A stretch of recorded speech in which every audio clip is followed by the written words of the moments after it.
देशभक्त जो देश के लिए कुर्बान होते हैं, जो देश के लिए अपने प्राणों को न्यौछावर करते हैं, जो देश की सीमा पर सीना तान देश की रक्षा करते हैं, वही सच्चे देशभक्त हैं। आज तक मैंने इतना ही सीखा है। एक सच्चे देशभक्त और उनकी इस सच्ची देशभक्ति को क्या मैं सही हूँ?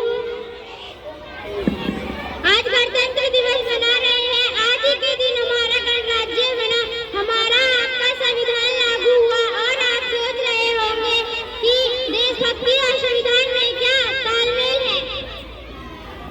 तालमेल है, क्योंकि संविधान के नियमों का पालन करना देशभक्ति है, जिसका हम हर रोज उल्लंघन करते हैं।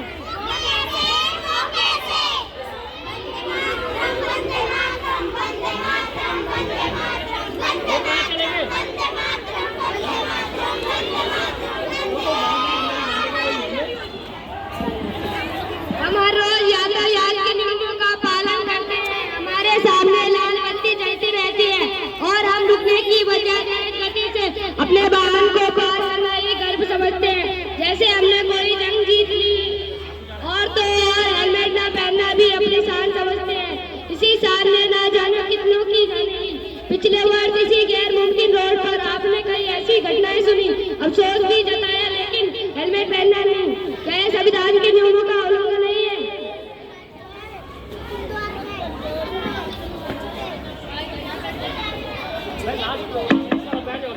प्राइवेट हो या गवर्नमेंट, कई स्थानों में रिश्वतखोरी और न्यायगिरी पेट बना ली है। चाय पानी जैसे अच्छे नाम को रिश्वत के साथ जोड़ दिया है। क्या ये संविधान का पालन करना है? जी नहीं, हमारे संविधान में ऐसा कोई नियम नहीं है। हमारे मौलिक अधिकारों में है हम उच्च शिक्षा और नौकरी प्राप्त कर सकते हैं और भ्रष्टाचार को समाप्त कर सकते हैं। यह लालच की बीमारी किसी एक स्थान की नहीं है, तो कोरोना वायरस की तरह है, जो हर क्षेत्र हर विभाग में फैली हुई है। जी हाँ, मैं बात कर रही हूँ फोरम में, जिसने सच और झूठ लोगों और निर्देशों को साबित कर दिया। दोषी साबित करने के लिए रिश्वतखोरों ने इन्हें तराजू में तोल दिया। यातायात की बात नहीं करते हैं, हम बात नहीं करते रिश्वतखोरी से, हम बात नहीं करते भ्रष्टाचारी से। मैं बात करता हूँ आपकी, मेरी, हम सबकी। घर यानी 86,400 साइकिल होते हैं एक दिन में, लेकिन जब राजस्थान में खड़े होने की बात आती है तो वो 52 सेकंड भी भारी लगने लगते हैं। शायद हम सचेत खड़े हो जाते हैं, पर इशारे करना और एक दूसरे को देखना, बातें करना और राष्ट्रगान को ना गाना, यह भी संविधान की कैसी पालना है?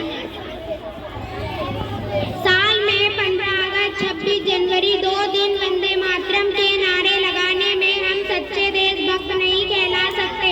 जब तक हम संविधान में तहत अपने कार्य नहीं करते, तब तक हमें 26 जनवरी मनाने का कोई अधिकार नहीं है। इस अवस्था में हम देशभक्त नहीं देशद्रोही कहलाएंगे, हम देशवासी नहीं देशद्रोही कहलाएंगे। क्या हुआ अगर हम बॉर्डर पर नहीं लड़ सकते? क्या हुआ अगर हम बॉर्डर पर नहीं लड़ सकते, लेकिन सामान्य जीवन में अपने संविधान के नियमों का पालन कर एक सच्चे हिंदुस्तानी और एक अच्छा देशभक्त जरूर कहला सकते हैं।